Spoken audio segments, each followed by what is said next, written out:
मैं एक ज़िमनी सवाल करना चाहूँगी जो आपने भी गुफ्तगू की है कि पिछले इतने अरसे में हमने देखा कि कभी कोई जलसा कोई गैदरिंग करना चाहिए पीटीआई ने अदर दिन खैबर पख्तूनख्वा तो कॉर्नर मीटिंग्स गैदरिंग्स ये करने की सिचुएशन बड़ी मुश्किल हो जाती है पीटीआई के लिए।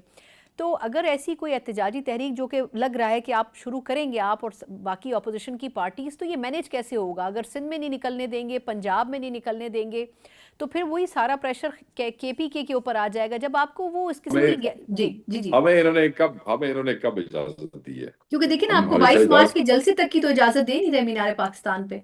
नहीं देते, तो फिर उसके वो ये होता है कि फिर एक जगह पे वो करने की बजाय मुख्तलिफ जिलों में एहतजाज होते हैं, मुख्तलिफ तरह के होते हैं, फ्लैश प्रोटेस्ट हो जाती है।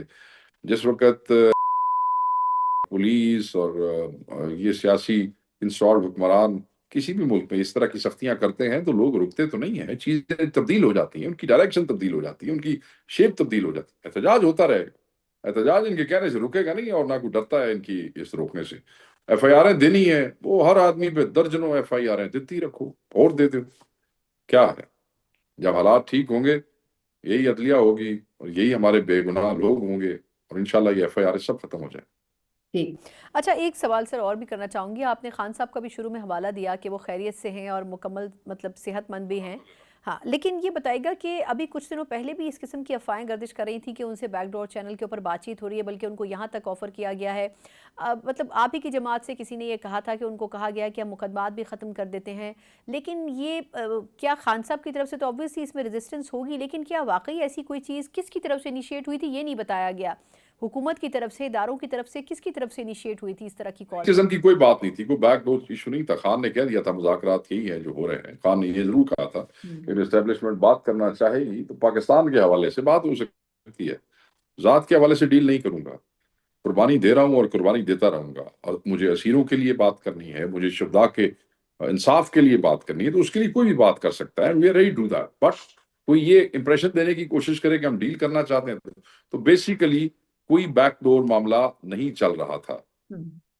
और जो एंगेजमेंट होती है ना जी, वो कई मुख्त आपकी हुकूमत है, केपी में बड़ा अहम सूबा है, ये अफगानिस्तान है, ये पीछे हिंदुस्तान के मामला हैं, चाइना है, ये सब कुछ है।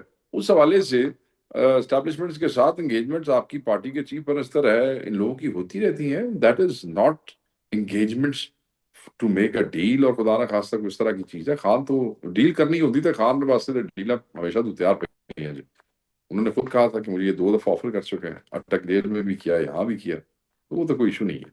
इस मुल्क में सियासतदान के लिए डील, खसूसन जिसको अगले खुद डील देना चाह रहे हो, वो कौन सा औखा काम होता है? अच्छा, लेकिन सर अब डील की आपने बात की है तो एक ये भी तो बात कही जाती थी ना बयानिया हुकूमत की तरफ से कि अदालतों से बड़ा रिलीफ मिलता है और अदालतों के बहुत लाडले हैं खान साहब। तो अब अदालतों में जो जितना तब्दीली अब लेके आ रहे हैं, इसके पीछे मकसद जो भी हो, लेकिन आपको क्या लगता है कि जो इंसाफ का एक तकाजा पूरा होता था वो अब मुश्किल होता जा रहा है? क्योंकि अब जजेस में भी जो रेजिस्टेंस पैदा हो गई है, एक ही इस्लामाबाद हाई कोर्ट में जजेस जो हैं वो दूसरे जजेस के खिलाफ हैं और दरख्वास्त सुप्रीम कोर्ट में दायर कर रहे हैं। सुप्रीम कोर्ट में अलग एक माहौल बन चुका है। तो आपको नहीं लगता कि ये जो कुछ किया जा रहा था वो उसमें मजीद अब मसाइल पैदा हो गए और वो आपसे ज्यादा उनको नुकसान पहुंचा देखिए, रहा है? मसाइल तो बिल्कुल पैदा हो चुके हैं, चीजें सख्त हो गई हैं, अपनी मर्जी के जजेस लगा लिए हैं इन्होंने हर जगह पे। मगर आप देखें कि जो हमने हाई कोर्ट बार जीते हैं इलेक्शन, चाहे लाहौर है, चाहे इस्लामाबाद है, पिंडी है, इसमें एक चीज बड़ी वाजे सामने आई है। मुल्तान में भी हमने जीता है, सेक्रेटरी जनरल हमने जीता है, और उसमें एक चीज जो है वो बड़ी वाजे है। एक तो ये वोट कैदी नंबर 804 का था, दूसरा रिएक्शन आया है, ये जजेस की अपॉइंटमेंट के अगेंस्ट आया है। वकला ने रिएक्शन दिया, याद रखिए। और आगे पंजाब बार में भी ऐसा होगा और पाकिस्तान बार भी इनके हाथ से जाए। सो अगर ये सब कुछ कर रहे हैं जो कि ये कर रहे हैं, तो उसका रिएक्शन आता है और हर कम्युनिटी देगी। और आपने ठीक कहा, हमारे लिए तो मुश्किलात पैदा हो रही हैं, मगर इनके लिए भी बदनामी जो है वो, खैर बदनामी तो अब इनके लिए इशू ही कोई नहीं है, ये तो मतलब है कि they are not bothered about बदनामी। मगर इनको ये महंगी पड़ेंगी ये सारी चीजें। It will come back to haunt them and bite them, I tell you.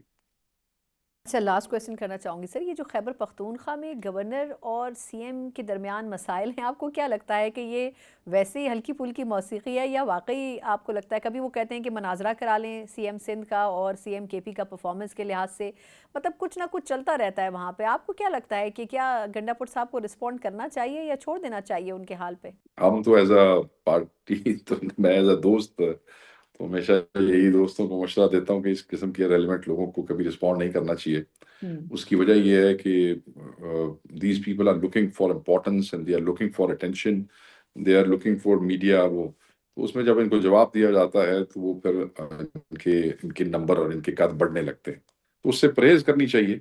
मगर हमारे जो चीफ मिनिस्टर हैं इमरान खान साहब के केपी में, वो एक दलेर आदमी है और अपनी तबीयत के आदमी है और वो समझते हैं कि जो उनके दिल में है, वही उनकी ज़बान पे है, तो ही सेज़ थिंग्स इट्स बहुत-बहुत शुक्रिया।